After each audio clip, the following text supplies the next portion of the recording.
The night was unusually quiet in the grand mansion of Alexander Cole, a self-made millionaire known for his cold composure and strict routines. His marble halls gleamed with spotless perfection, and every corner smelled faintly of lavender polish. To outsiders, his life looked flawless: wealth, prestige, and a mansion that could swallow 10 families whole. But behind the walls, a secret tension simmered, one that would soon erupt in the most unexpected way. Alexander had hired Maria, a young maid with a humble heart, only 6 months ago. She had come from a small village, desperate to support her newborn twins after her husband's sudden death in an accident. Despite her hardships, she worked quietly and honestly, never complaining, even when exhaustion showed in her eyes. But there was someone in the mansion who didn't like Maria: Victoria, the longtime housekeeper. For years, she'd been the queen of the household, managing every servant and keeping close to Mr. Cole. But when Maria arrived, everything began to change. Alexander noticed Maria's care with the children, her attention to detail, her quiet smile. And that subtle shift made Victoria's heart boil with jealousy. One rainy evening, Victoria stood in the dimly lit hallway, her eyes fixed on the nursery monitor. Through the small screen, she could see Maria sitting on the floor, feeding her twins softly while humming a lullaby. Victoria's lips twisted. "Pathetic," she muttered. "Using those babies to win sympathy."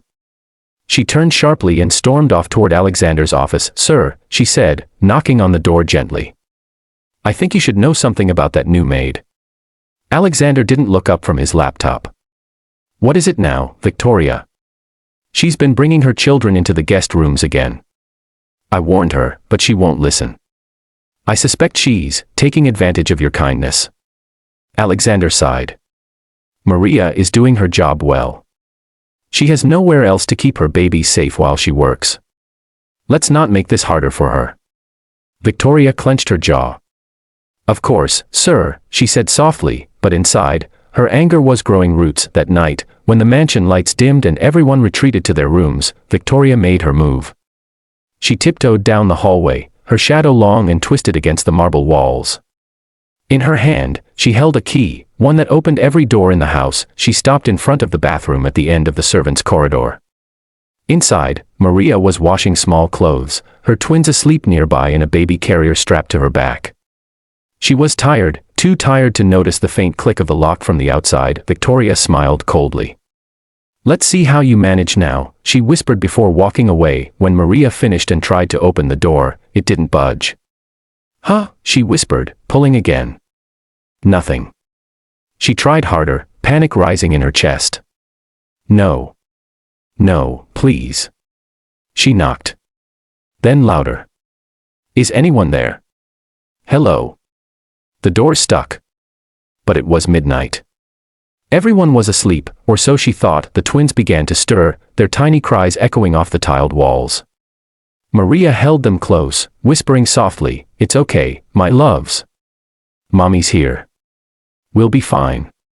Someone will hear us." Hours passed. The air grew cold.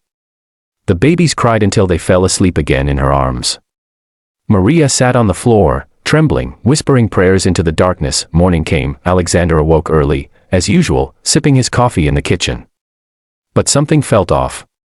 The house was too quiet. Normally, by this time, he'd hear the soft clinking of dishes or Maria's faint humming from the hall. But today, silence. He frowned. "Where's Maria?" Victoria appeared, feigning innocence. "I think she left early, sir." Perhaps she didn't want to disturb anyone. "Left early?" Alexander's voice hardened. "Without notice?" Victoria shrugged. "You know how these poor women are. Always some drama." But Alexander wasn't convinced. He stood abruptly, walking toward the lower corridor. As he reached the servants' quarters, he heard something faint, like a soft whimper. He paused. "Did you hear that?" Victoria froze. "Hear what?" Alexander moved toward the bathroom. The sound grew clearer now, muffled sobs. He grabbed the doorknob and twisted it. "Locked? Why is this locked?" he demanded. I don't know," Victoria stammered. "Maybe she locked it from inside." But Alexander wasn't buying it. He fetched a spare key from the hallway cabinet and unlocked the door. The moment it opened, his world shifted. Maria sat slumped against the wall, her uniform soaked with tears, her twins clinging to her chest. Their faces were pale, but their eyes fluttered open at the light. "Sir," Maria whispered weakly. I don't know what happened. The door, it wouldn't open. The babies, they were crying all night." Alexander's heart clenched. He rushed forward, kneeling beside her. "My God, Maria, why didn't you call for help?" "I tried, but no one heard me," she said, trembling. "Please, sir, I didn't mean to cause trouble." He looked around, the cold bathroom, the faint condensation on the locked door, the empty bowl of water she'd been using to keep the babies cool through the night. And then he noticed something else, faint scratch marks near the keyhole. From the outside, his eyes narrowed. He turned slowly to Victoria, who stood frozen in the doorway. "Who locked this door?"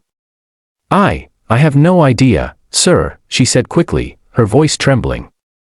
"Maybe it jammed. You know these old locks," but Alexander had already made up his mind. "This house is barely 5 years old. Those locks don't jam." Maria tried to speak, but he raised a hand gently. "Rest. You've been through enough." He helped her to her feet and carried one of the twins himself, leading her to the living room sofa. Then he turned back to Victoria. "Stay here. Don't move." When he came back minutes later, he was holding the security tablet that recorded every camera feed in the house. He tapped quickly through the footage. At exactly 11:46 p.m., a figure could be seen walking down the hallway. Victoria, the video showed her pausing at the bathroom door, then bending down for several seconds before walking away. The silence that followed was deafening. Alexander's voice dropped to a dangerous calm. "Victoria, explain this." She started to cry. I only wanted to teach her a lesson. She keeps breaking the rules, bringing those babies everywhere. You locked a mother and her children in a bathroom all night," he thundered. "You could have killed them." Victoria's tears turned to panic. "I didn't mean, enough." The sound of his voice made the babies stir again. Maria held them tighter, her lips trembling. Alexander turned away, furious, disgusted, ashamed that he had ever trusted the woman standing before him. "Pack your things," he said coldly. "You're done here." Victoria fell to her knees. "Please, sir," I said now. He didn't wait to watch her leave. He turned back to Maria, lowering his tone. "You should have told me if anyone mistreated you." Maria shook her head. "I didn't want to lose this job, sir. I need to feed my babies." Alexander looked at her, truly looked at her, and for the first time in years, something softened inside him. The walls he had built since his wife's death began to crack. "You're not losing your job," he said quietly. "You're gaining a home." Tears welled in Maria's eyes. "Sir." He smiled faintly. "Rest now. You and your children are safe here. I promise you that." As the morning light poured through the tall windows, Alexander watched her cradle her twins and close her eyes in relief. But inside his mind, questions burned. How far had Victoria gone before? Had this been the first time, or just the first time she got caught? He didn't know it yet, but the truth behind Victoria's actions ran much deeper, a hidden secret that would soon turn his entire world upside down.